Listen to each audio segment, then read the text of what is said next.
Assalamualaikum warahmatullahi wabarakatuh. Bapak, Ibu, dan saudara-saudara yang saya hormati, 7 bulan sudah kita bersama-sama menghadapi pandemi ini. Saya paham masih banyak tantangan, namun tidak sedikit yang telah kita kerjakan. Singkatnya, strategi pemerintah sejak awal adalah mencari titik keseimbangan. Sekali lagi, mencari titik keseimbangan. Saya tegaskan kembali bahwa kesehatan masyarakat, kesehatan publik tetap nomor satu.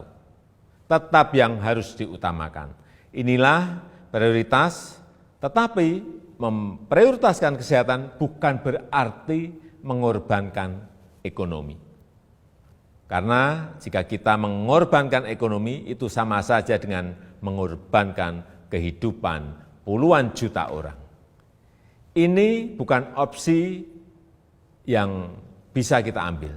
Sekali lagi, kita harus mencari keseimbangan yang pas. Oleh sebab itu, saya dan seluruh jajaran pemerintah selalu berupaya mencari keseimbangan itu.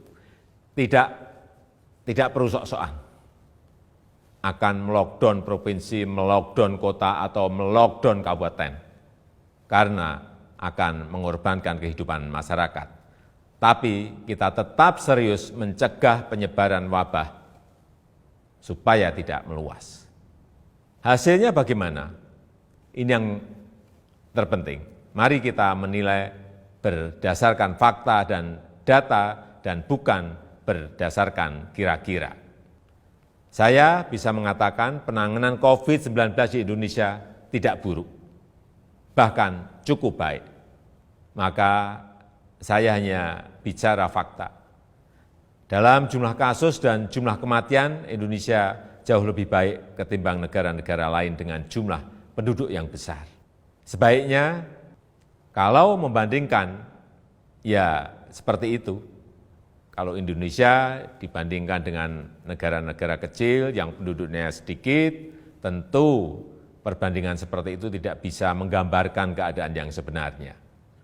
Dalam hal ekonomi, pencapaian kita juga tidak jelek-jelek amat. Ekonomi kita menurun, ya, betul, itu fakta. Tapi mana ada negara yang tidak menurun ekonominya? Bahkan ada banyak negara lain yang harus memikul beban ekonomi yang jauh lebih parah. Dibandingkan dengan beberapa negara Asia Tenggara lainnya, misalnya, kinerja ekonomi kita masih lebih baik. Sekali lagi, ini fakta. Ini harus kita ambil hikmahnya agar kita juga tetap optimis, dan tidak kehilangan harapan. Sekali lagi, saya tegaskan, kita harus tetap optimis. Bapak, Ibu, saudara-saudara sebangsa dan setanah air, banyak yang telah pemerintah lakukan, banyak sekali macam-macam programnya. Di tengah keterbatasan keuangan negara, saya mengambil risiko untuk mengatasi masalah ini. Angka-angkanya silahkan dilihat sendiri di tampilan yang ada di sini. Berapa ratus triliun yang kita kerahkan untuk mengatasi wabah maupun untuk membantu warga. Kendati demikian, saya juga belum puas. Saya ingin menteri-menteri lebih baik lagi dalam bekerja, mencari program yang lebih tepat sasaran. Semua harus terus kita perbaiki.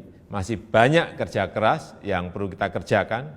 Kita harus terus melakukan penyesuaian kebijakan, mencari yang lebih baik. Masyarakat jangan ragu untuk melapor.